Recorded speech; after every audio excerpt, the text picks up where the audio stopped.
আরে ভাই আমরা বিরোধিতা দলবদ্ধ তো না, ও তো অন্য দল থেকে এই দলে এসছে 11-র পরে, নভেম্বর মাসে 2011 সালে। আমরা তো দল বদল করার লোক না, দল বদল করিও নি, রেকর্ড নেই। অন্য দলেও আমরা যাইনি না, আরো বলতে গিয়েছি আমি গিয়েছি, ও তো দল থেকে অন্য দল থেকে এসে আমাদের মাথার উপর ছড়ি ঘোরাচ্ছে। তাই একটা আমাদের দলের পর্যবেক্ষক সিস্টেম বা অন্য নেতাকে বড় জায়গায় বিভিন্ন জায়গায় দায়িত্ব দেয়, এটা আমরা দেখেছি।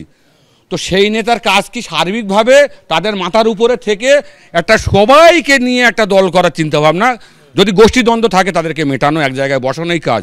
আর ওর কাজ হচ্ছে কি করে গোষ্ঠীদ্বন্দ্ব করানো, আর ভোট এলে কী করে লুটপাট করে খুনটুন করে অন্য দলের নামে করে এলাকা ফাঁকা করে বা ভোটটা করে দ্বিতীয় দলকে দেখিয়ে দিলাম বা জিতে গেছে।